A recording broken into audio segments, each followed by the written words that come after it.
Hey, what's going on, you guys, and welcome to Emblem Roy's review channel. Now today I'm going to be talking about why I believe Pokemon Let's Go Pikachu and Let's Go Eevee is going to be one of the best Pokemon games that we're ever going to have.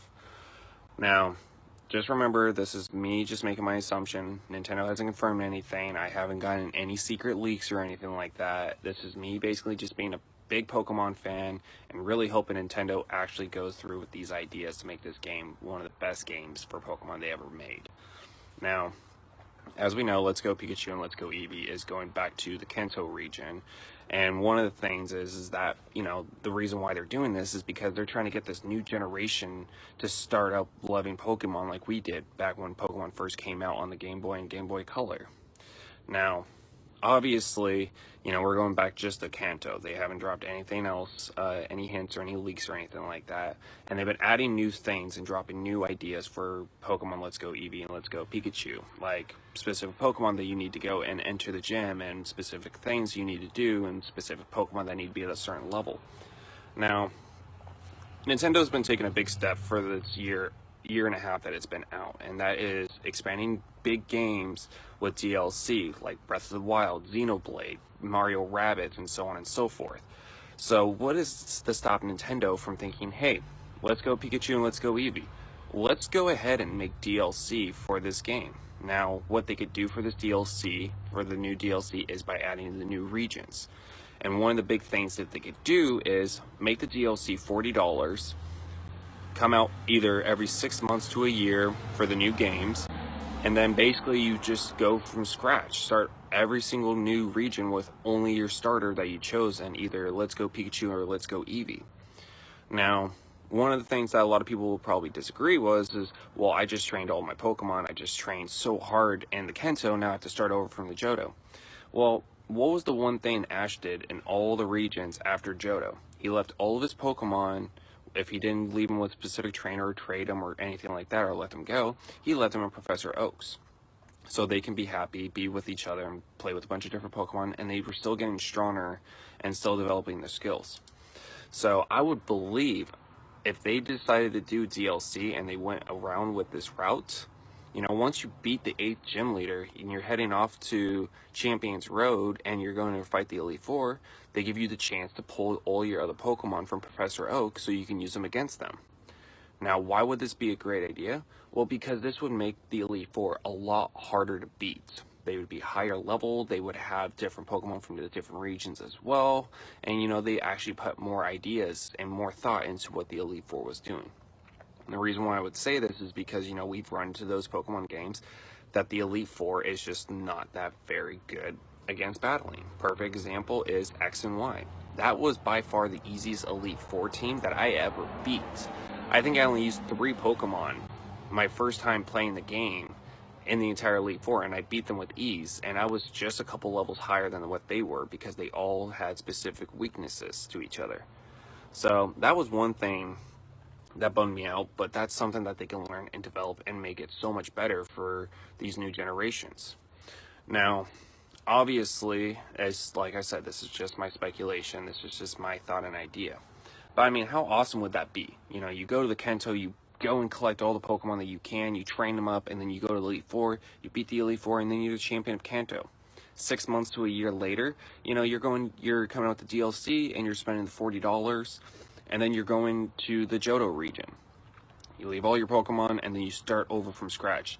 And your starters, either Pikachu or Eevee, they go back to level 5. They go back to when you originally start them in Gen 1, but they keep all their moves that they had.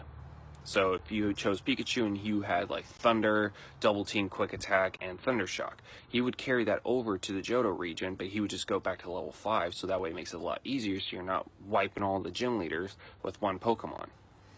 And you do that so far and so forth. And then once you get to the Elite Four, you're like, hey, I want my Charizard from Kanto region, but then I also want my Fraligator that I chose in Johto, and I'm going fighting the Hoenn champion right now, and I want those 2 definitely Pokemon.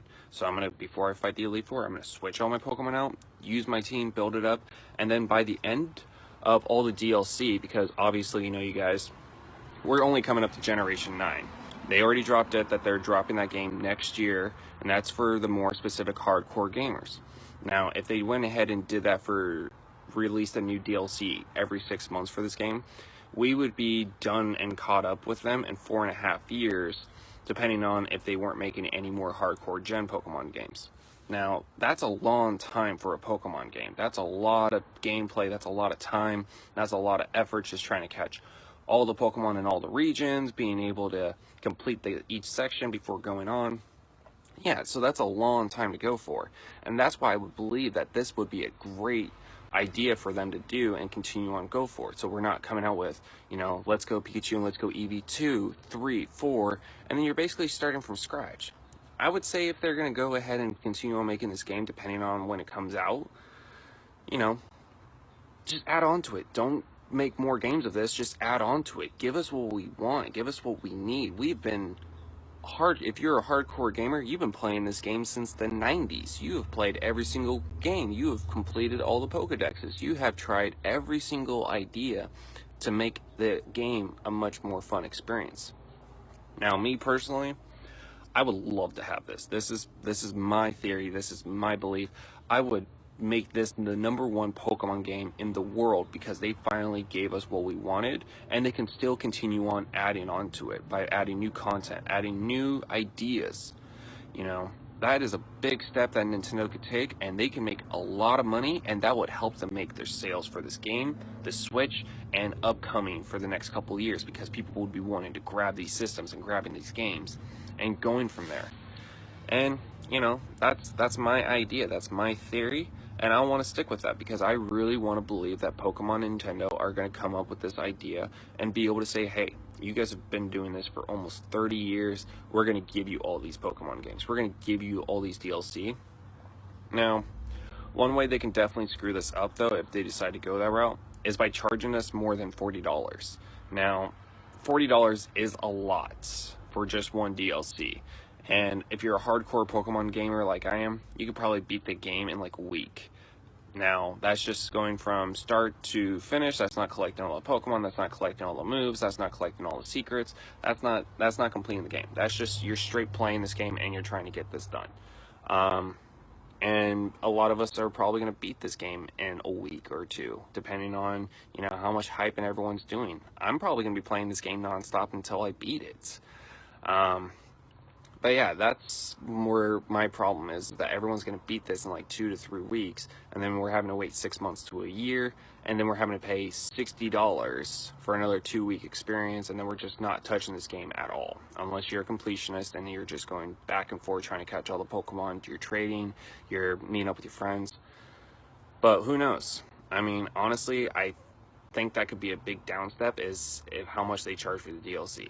If they decide to go this route, Nintendo, Pokemon, you know, just keep it $40. Keep it at that range that we're not spending a brand new game every 6 months to a year for this. Make it $40.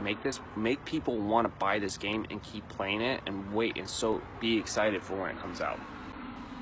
So yeah, I mean, that's what I think. That's what I believe. You know, there are a lot of great ideas that I have out there, but you know, until this game comes out and until we actually see what's going to be going on, I want to keep my ideas. I want to, you know, I'll share this one because, you know, I really thought this hard last night, you guys. That's why I want to make this video, was because I really wanted to express how I feel like why this game should be the #1 Pokemon game and how Nintendo and Pokemon can actually make this. Now, like I said, I haven't been confirmed, I haven't been told, I haven't gotten any secret leaks. This is just my assumption. So if you guys have any other great ideas, drop a like, drop a comment, you know, share what you guys think, and you know, who knows? And when it comes out this November on the 16th and everyone beats the game in like 3 to 4 weeks maybe, unless they do something really challenging on it, you know, we'll hopefully get that confirmation. And if not, we'll wait until next year when, you know, we get the release for the new Gen 9, and then maybe they'll leak something at E3 or something. Who knows? Pokemon, they could surprise us. Nintendo, they surprise us a lot. So, yeah. Just drop a like, drop a comment. Let me know how you guys think about the video. And, yeah, I'll post another one soon. I'll see you guys later.